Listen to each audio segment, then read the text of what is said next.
Hi, it's Tony Robbins here for another podcast, everyone. I'm really excited about this session because the man I'm going to introduce you to is a gentleman I've known for, I think about 15, 16 years. In fact, my son went to his church starting about 18 years ago called the Rock Church here in San Diego, which is where we are, just attended the service.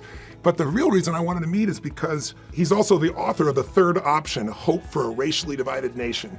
This man has lived what we're going to talk about today, and I don't think any of us need any coaching to understand where we are today as a society, where we seem to be magnifying our differences instead of connecting on the areas that really matter together.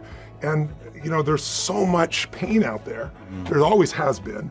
But I haven't seen many people talking about solutions. I'm hoping that maybe there's a voice of reason here with a beautiful heart could really touch your heart today, and not that you are necessarily someone who's experiencing racism or have ever maybe said or done something that you didn't mean to that offended someone. But I think today we can maybe look at it with less judgment and really a deeper understanding of what's really behind it, because the issue is huge. If you're African American in this country, you're 3 times more likely to have your car searched when you're pulled over.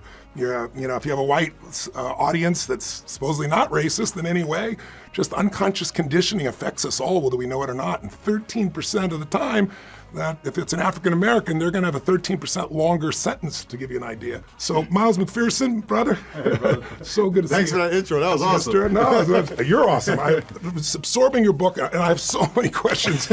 You saw my scribble. I had pages and pages, and so I was going to your service flying in here. I couldn't send the audio to make it done, so I've kind of had to dictate them all. But I'd like to start. You've got a unique background.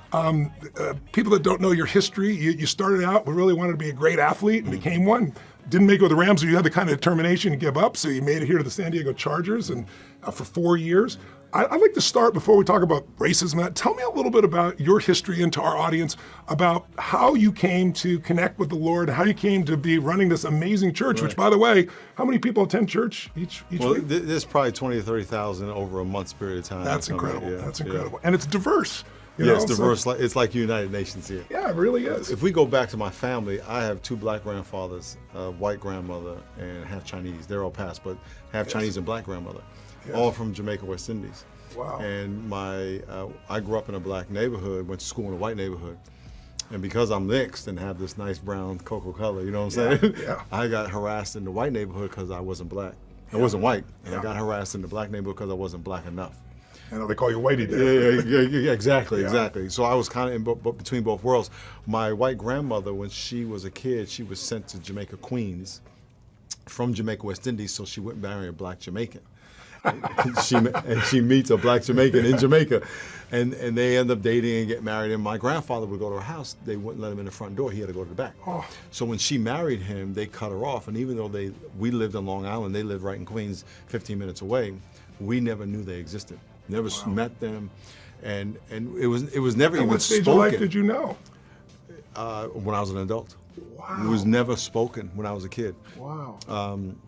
But being in a mixed family, we all got along. Grandma was the only white person in our family.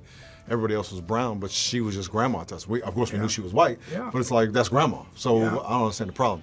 Yeah. And in playing sports, all sports teams were diverse. I mean, that's probably the one place people learn to get along, because you have a common enemy and a common goal. Yeah.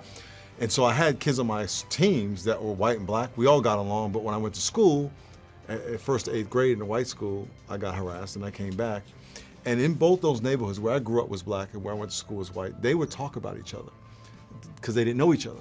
Yeah. They would say, those people. And I said, no, you don't understand. Yeah. That's not how they are. Yeah. And so I was always kind of in the middle, dealing with both sides and trying to reconcile the differences. And it was in the 60s, so there was also racial injustice in the 60s and 70s. Yes.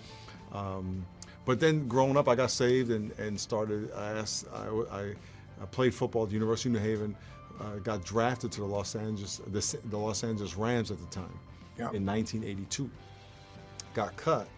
Came and played for the San Diego Chargers, which is now the LA Chargers, for 4 years.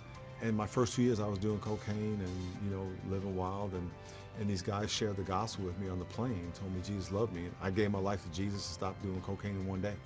Wow. And I said, okay, God, what do you want me to do? How many years ago was that? That was 1984. Congratulations. 34 years. That's and I stopped awesome, cocaine in one day, and I haven't done it again. And I started a Bible study in my house with kids in my neighborhood, had 9 nationalities.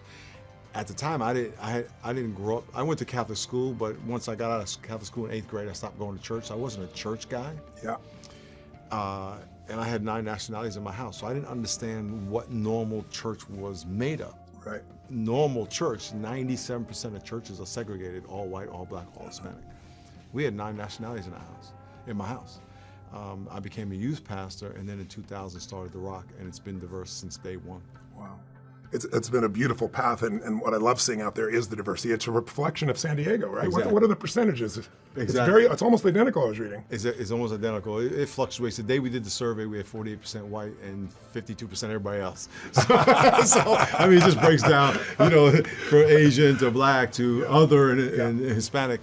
But when you look at it, it's just like, and there's so much interracial relationships that you have mixtures of everything. So it's just a beautiful mosaic of the kingdom of God. A long way from when your grandmother was alive, when that stuff was almost illegal, and your grandfather couldn't along the line. Right? They got married twice. It was illegal.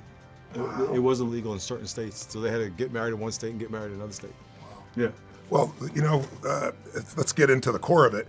You wrote this book. Why? Why did you write this book today? Because I look at the world today, and the reason I want to sit down with you is because I love and respect you. I thought you brought a perspective because you've lived this. You've had both sides of the table, so to speak. And I don't think on the sides of the table. That's how people like to frame it. Right. But you look around today, and racism is still there, but it's also used kind of as a weapon in some cases. And what I love was you had a different way of looking at things. I always tell people, you take something like even guns.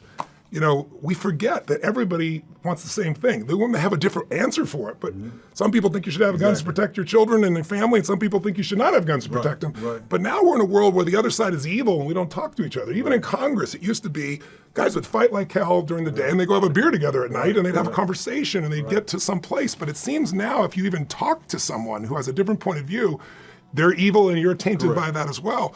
And yet, we all want the same things. We want our children safe. We want our places of worship safe. We want to go to our restaurants to be safe.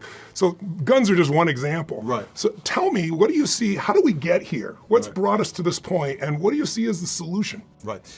In every race conversation, it's about us versus them. Those are your two options. And whether it's your culture teaches you that, television teaches you that, you got to pick a side. You feel like you have to pick a side, and people feel trapped because they feel like, well, if I go on this side, I have to be against those people. Whoever those people are, we'll get to it later. Yeah.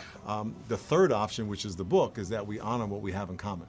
Yeah. People have more in common than they have in differences. I mean, both you and I want to have family, we want to be in love, we want to pursue our dreams and our goals, we want to be successful in life, understand what our gifts are.